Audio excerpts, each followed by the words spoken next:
Item ಯಾವುದೇ ಇರಲಿ try ಮಾಡಿ ಆಚಿ ಚಿಕನ್ ಮಸಾಲಾ. ಆಚಿ ಚಿಕನ್ ಮಸಾಲಾ. आर.एन. रवि जी,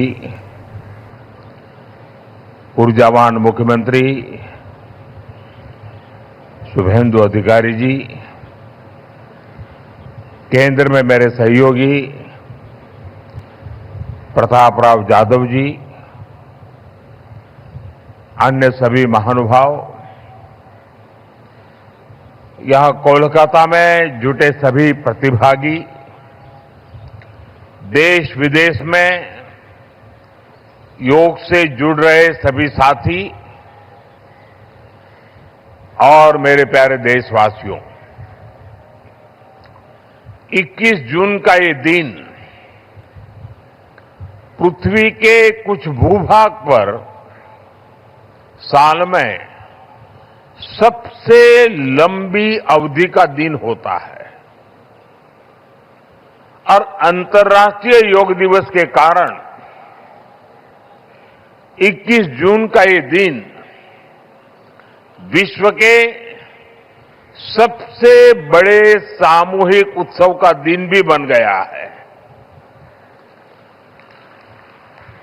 विश्व के अलग अलग हिस्सों से योग की एक से एक अद्भुत तस्वीरें आ रही हैं। भारत में हिमालय से लेकर हिंद महासागर तक, पूर्वोत्तर और पूरब में बंगाल से लेकर पश्चिम में सौराष्ट्र तक पूरा देश योग की ऊर्जा से, चैतन्य से भरा हुआ नजर आ रहा है। पूरा देश, पूरा विश्व एक दूसरे से जुड़ा हुआ नजर आ रहा है और यही तो योग की ताकत है। योग सबको जोड़ता है, योग सबको साथ लाता है। मैं इस अवसर पर पूरे विश्व को, संपूर्ण मानव समुदाय को अंतर्राष्ट्रीय योग दिवस की बहुत बहुत शुभकामनाएं देता हूं। साथियों, आज योग दिवस पर मैं खास करके पूरे बंगाल में, कोलकाता में यहां बने स्वच्छता के योग के लिए भी कोलकाता वासियों की सराहना करूंगा। ये अद्भुत पहल है, स्वच्छता से स्वागत। स्वच्छता से स्वागत पहल के लिए जिस तरह यहां लगातार श्रम किया गया है, नागरिक कर्तव्य निभाया गया है, वो सभी देशवासियों के लिए आज एक बहुत बड़ी प्रेरणा बन गया है।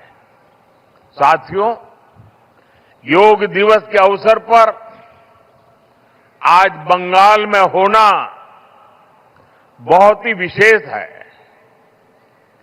बंगाल की ये पवित्र भूमि, जहां भगवान रामकृष्ण परमहंस जैसे सिद्ध संतों ने अवतार लिया, जहां से निकलकर स्वामी विवेकानंद ने पूरे विश्व को योग से परिचय कराया, जहां महर्षि अरविंद जैसे महान योगी ने जन्म लिया, लाहिड़ी महाशय जैसे महान योगियों ने जहां योग परंपरा को नई ऊंचाइयों तक पहुंचाया, आज उसी धरती पर सामूहिक योग का अनुभव एक अलग आध्यात्मिक अनुभूति दे रहा है। इसी बंगाल की धरती पर जन्मे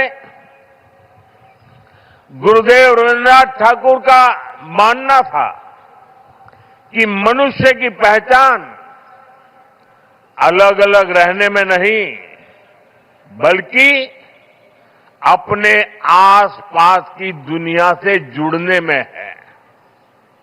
यही जुड़ाव योग का मूल भाव है। महर्षि अरविंद भी कहते थे, हमारा पूरा जीवन योग है, चाहे हमें इसका बोध हो या न हो।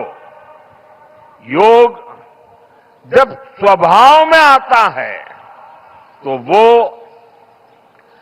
मानवीय एकता का आधार बन जाता है। साथियों, योग केवल शारीरिक श्रम का साधन नहीं है। योग किसी एक आयु वर्ग के लिए सीमित भी नहीं है।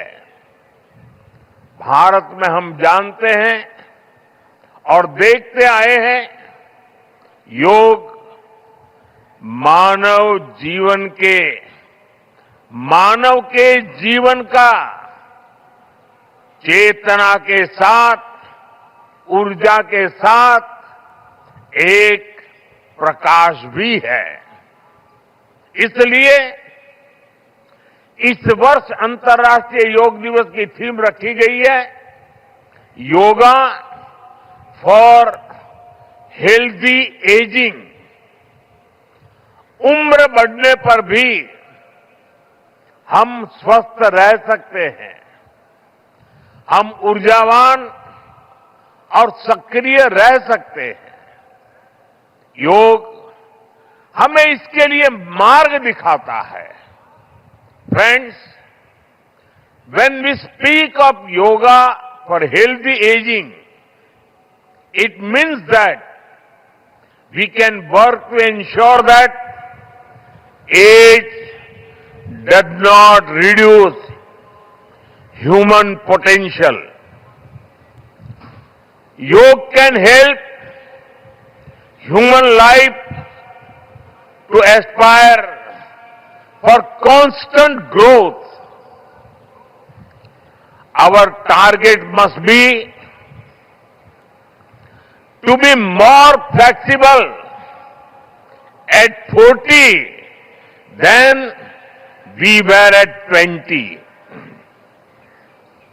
Our target must be to be more energetic at 50 than we were at 30. Our target must be to be more resistant to lifestyle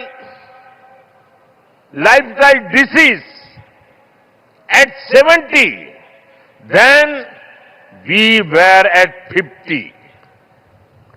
This is where yoga can help us. It helps us tune our bodies to be flexible. It keeps our energy level high. It also helps us maintain a calm, stress-free life and help to keep lifestyle disease away. Moreover, with regular practice, yoga teaches us to remain lifelong learners of our own bodies and minds. The more we know about ourselves, the better we can manage ourselves. That is why yoga for healthy aging,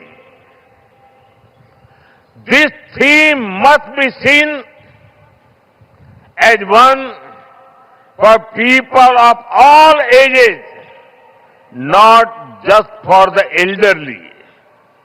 साथियों, गीता में भगवान कृष्ण ने योग के विषय में कहा है, युक्त आहार विहारस्य युक्त चेष्टस्य कर्मसु युक्त स्वप्न अवबोधस्य योगो भवति दुःखः। अर्थात संतुलित आहार विहार से, संतुलित क्रियाओं और कर्मों से, संतुलित नींद और जागने से योग दुखों का नाश करने वाला हो जाता है। ये संतुलन ही योग का आधार है। यही संतुलन हमारे जीवन का आधार भी है। लेकिन ज्यादातर लोग आज इस आधुनिक समय में जीवन के असंतुलन से ही जूझ रहे हैं। बहुत मशक्कत करनी पड़ रही है उनको। योग हमें जीवन को बैलेंस वे में जीने की कला सिखाता है। योग हमें डूज और डोंट सिखाता है। और जब हम हमारे शरीर को सही ढंग से चलाना सीख लेते हैं तो स्वास्थ्य हमारा स्वभाव बन जाता है। साथियों, योग केवल हमारे शारीरिक स्वास्थ्य पर ही फोकस नहीं करता। योग मानसिक स्वास्थ्य से शारीरिक स्वास्थ्य का मार्ग दिखाता है। इसलिए योग के विषय में युक्त चेष्टस्य कर्मसु कहा गया है। यानी हमें क्या